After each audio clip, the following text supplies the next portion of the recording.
Welcome to my YouTube channel. आज की class में मैं आप लोगों का स्वागत करता हूं। थर्ड सेमेस्टर की क्लास है बीएससी मैथमेटिक्स की। आज का लेक्चर नंबर 2 है। पहले लेक्चर में हम लोगों ने क्या पढ़ा था?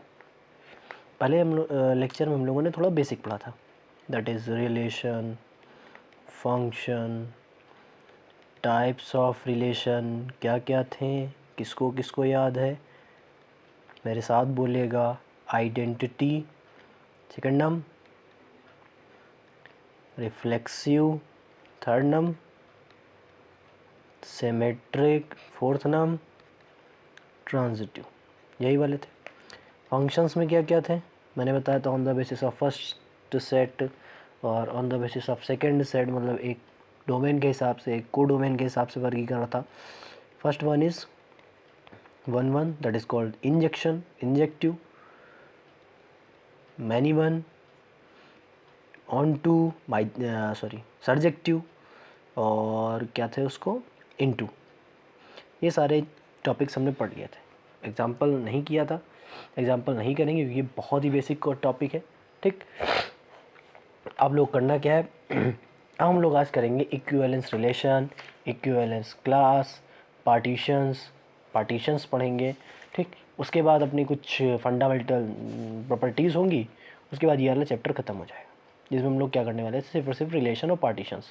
कुछ मैं क्वेश्चंस आपको दूंगा, वो आपको करने पड़ेंगे, जो कि मैं अपलोड कर रहा हूँ, कुछ देर में अपलोड करूँगा, तो आपको व्हाट्सअप ग्रुप पे मिल जाएगा। ठीक, चलिए स्टार्ट करते हैं आज का हमारा टॉपिक।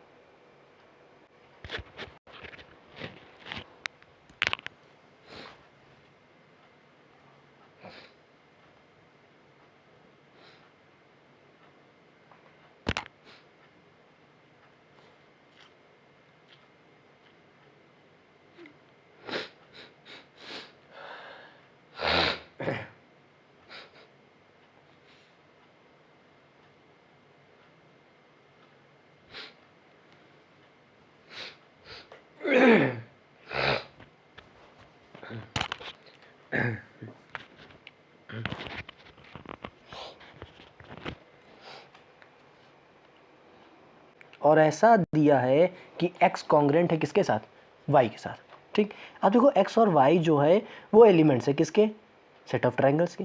मतलब ट्रायंगल के सेट का एलिमेंट भी तो ट्रायंगल होगा भाई साहब। तो उनके बीच में प्रॉपर्टी लगी है, रिलेशन लगा है, that is congruence relation, not the similarity but it is a congruence relation. अब तुमसे पूछ रहा है check whether it is a equivalence relation और not, check whether it is a equivalence relation और नॉट, और नॉट। अब सोचिए क्या करेंगे आप लोग, सोचिए क्या करेंगे आप लोग, क्या करेंगे? पता ही नहीं है क्या करेंगे। अरे भैया चेक करेंगे। पहला क्या है, रिफ्लेक्सिव। रिफ्लेक्सिव क्या कहता है, लेट कर लेंगे, let x is member of t। बात को लिख देंगे, क्या लिख रहे हैं, हाँ वी नो दैट, क्या लिखा है, वी नो दैट कि every triangle is congruent to itself. जो सारे ट्रायंगल होते हैं वो अपने आप के साथ कॉन्ग्रुएंसी शो करते हैं। तो मैं लिख सकता हूँ x is congruent to x, it implies that x related to x, it implies that x comma x is member of R. What is the R? R is the relation that is given in the question. तो क्या है, question में दिया गया वही वाला कौन सा है, रिलेशन है। ठीक, आगे हम लोग क्या करेंगे, रिफ्लेक्शन ने शो कर दिया। किसी को कोई दिक्कत हो तो आप कमेंट सेक्शन में कमेंट करके बता सकते हैं, मैं आपको उत्तर देने का प्रयास करूँगा। अगला आता है सिमेट्रिक प्रॉपर्टी। मैं यहाँ पे करूँगा x comma y is member of t। मैंने यहाँ पे दो ट्रायंगल ले लिए हैं। जब दो ट्रायंगल ले लिए हैं तो मैं कहूँगा कि इफ़, यही तो होता था कि x comma y is member of r, it implies that x related to y, it implies that x relate करेगा, इसका मतलब ये एक दूसरे के साथ कॉन्ग्रुएंट होगा। रिलेट कब करेंगे, जब रिलेशन में होंगे। रिलेशन में है इसका मतलब क्या है, इस रिलेशन को सेटिस्फाई करेंगे, तो इस रिलेशन को सेटिस्फाई करा दिया। तो क्या मैं ये नहीं लिख सकता हूँ कि x अगर कॉन्ग्रुएंट है y के साथ तो y भी तो कॉन्ग्रुएंट होगा x के साथ, क्योंकि ऑर्डर चेंज करने पे कॉन्ग्रुएंसी थोड़ी ना चेंज होती है। कि एडिशन और सब्ट्रैक्शन का कॉन्सेप्ट थोड़ी ना, सब्ट्रैक्शन थोड़ी ना कि अगर ऑर्डर हम चेंज करेंगे कम्यूटेटिव लॉ को फॉलो नहीं करता है। और इस स्टेप से इस स्टेप में जाने में हमने एक लॉ को फॉलो किया है। कौन सा लॉ?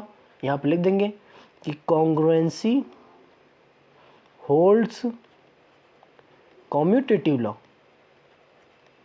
कॉन्ग्रुएंसी जो है वो होल्ड करती है किसको? कम्यूटेटिव लॉ को। तो इसका मतलब क्या आ जाएगा? इट इम्प्लाइज कि y, x is also member of R। किसी को कोई आपत्ति हो तो आप बता सकते हैं कि y, x is also member of R। The third property that is transitive, तो हम यहाँ पे क्या लेते हैं? x, y, z member of T। यहाँ पे 3 एलिमेंट लेंगे, x, y और z। वैसे z बोला जाता है, z हायर मैथमेटिक्स में z बोलते हैं। तो होता क्या है? If x, y is member of R and y, z या z is member of R, implied x related to y implies y related to z implies x congruent to y implies y congruent to z। अब देखो इन दोनों question, x y से congruent है, y z से congruent है, तो मैं ये ले नहीं सकता हूँ x कॉन्ग्रेंट y से है और y कॉन्ग्रेंट z से है। इसका मतलब मीडिएटर अगर हटा दो तो x कॉन्ग्रेंट y z से होगा कि नहीं? y से है, y z से है, तो z x से होगा या x z से होगा। तो इससे मैं लिख सकता हूँ implies x, z is also member of R. What is the R? R is the relation given in the set.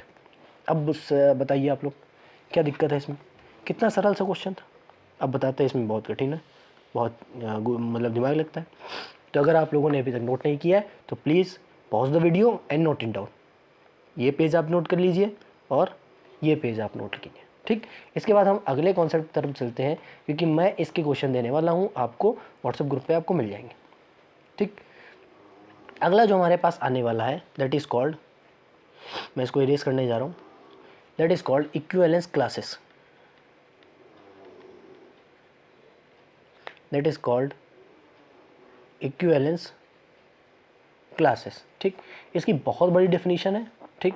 इस डेफिनेशन को मैं लिख रहा हूँ, पढ़िएगा मेरे साथ कि let A be any non empty set. A हमारे पास क्या है? कोई नॉन एम्प्टी सेट है। एंड देखिए नॉन एम्प्टी सेट है, एंड आर बी एनी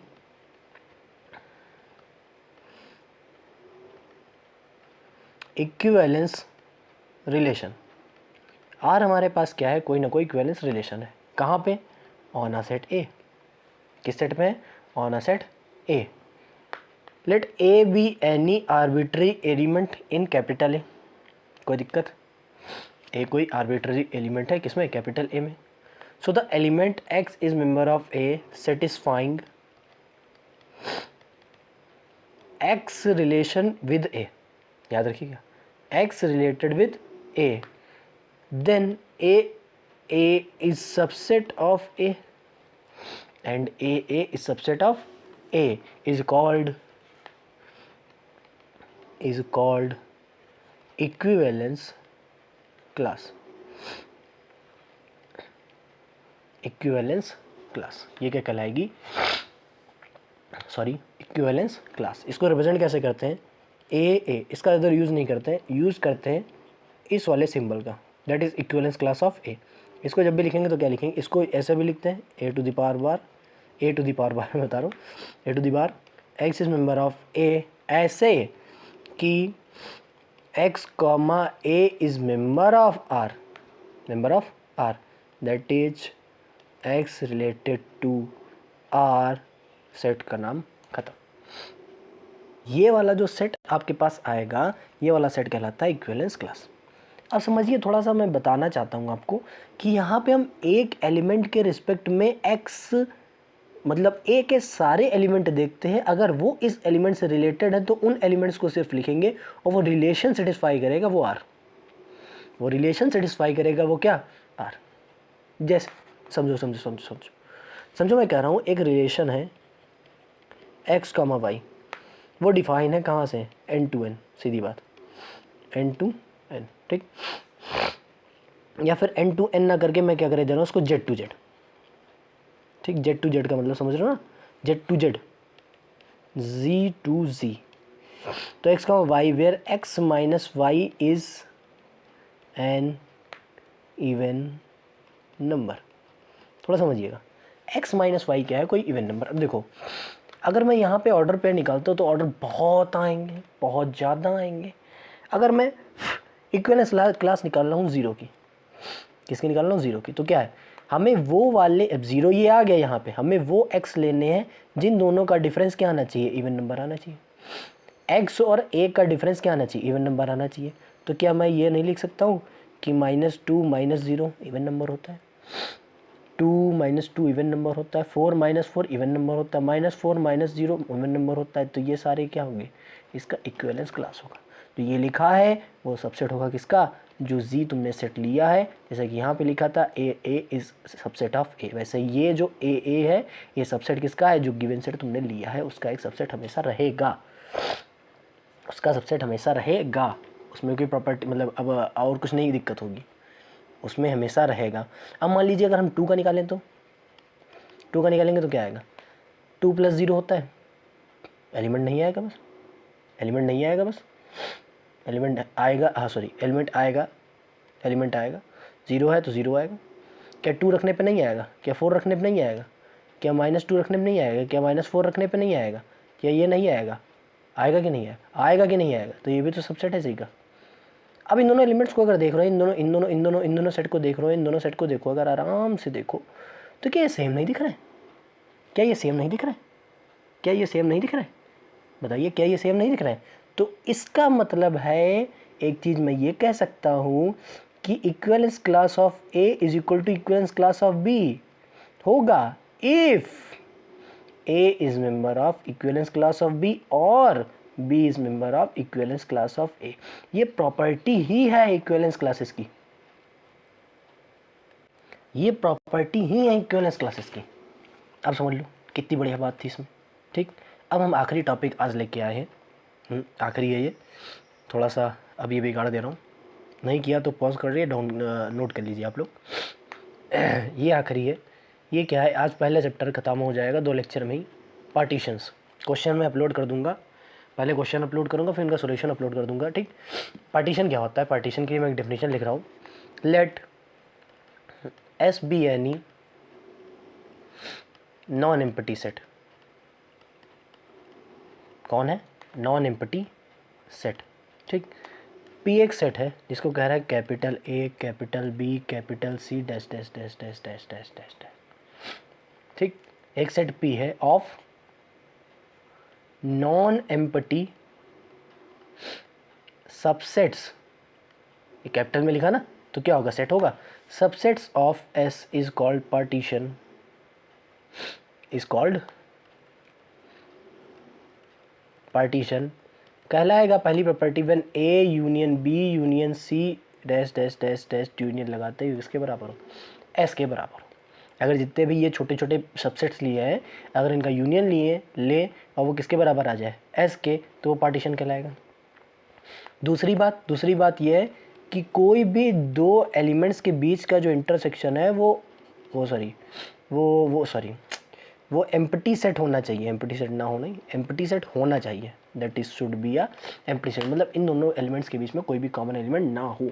तो फिर ये क्या कहलाएगा, तो फिर ये कहलाएगा कि ये दोनों क्या है, ये प्रॉपर्टी जो कहलाएगी ये कहलाती है पार्टीशंस। ये जो किए हैं आपने, ये क्या कहलाएंगे, पार्टीशंस, अन्यथा ये पार्टीशन नहीं कराएंगे, अब ये पार्टीशन कहलाएंगे अगर ये दो प्रॉपर्टी सेटिस्फाई करते हैं। तो आज हम लोगों ने क्या पढ़ा है, इक्विवेलेंस रिलेशन कर लिया है, एक एग्जांपल कर लिया है, इक्विवेलेंस क्लास कर ली है। इक्विवेलेंस क्लास बहुत इंपॉर्टेंट है, प्रॉपर्टीज़ जो ये वाली प्रॉपर्टी मैंने बताई थी ना कि ए और बी वाली, ये भी बहुत इंपॉर्टेंट है। उसके बाद पार्टीशन आता है, पार्टीशन की डेफिनेशन बहुत इंपॉर्टेंट है जो आपको दी गई है, इसको भी हम लोग उसमें कर सकते हैं। जैसे हमने लिखा था अभी 0 का equivalence class, that is -2 0 2 dash dash dash dash dash dash. तो मैं 1 का भी इक्विवेलेंस क्लास निकाल सकता हूँ। 1 का इक्विवेलेंस क्या आएगा, -3 1 0 1 3 dash dash dash dash dash dash dash dash 1 0 कहाँ से आएगा, 1 में 0 माइनस करेंगे, इवन नंबर थोड़ी ना होता है। अब देखो इन दोनों सेट में क्या कुछ कॉमन है, बताओ। अच्छा, इन दोनों सेट में कुछ कॉमन है, नहीं कॉमन है, इसका मतलब क्या है, इन दोनों में इंटरसेक्शन जो है फाई है, लेकिन इन दोनों का अगर यूनियन ले लेंगे, यूनियन यूनियन यूनियन यूनियन किसके बराबर आएगा, जी के बराबर आएगा, तो ये दोनों पार्टीशंस को रिप्रेजेंट करते हैं। करते हैं कि नहीं, करते हैं कि नहीं, समझ में आया ना। इस क्लास को आप लोग दोबारा रिवीजन कीजिए, लेक्चर नंबर 2 था, रिवीजन करते रहेंगे, आता रहेगा, अन्यथा भूल जाएंगे। कॉपी में नोट करिए, किताब ले लीजिए, मैं आपको क्वेश्चंस अपलोड कर दूंगा, पूरी आपको जो सोल्यूशन है वो भेज दूंगा। फिर आपसे मिलते हैं अगले लेक्चर में, लेक्चर नंबर 3 के बाद।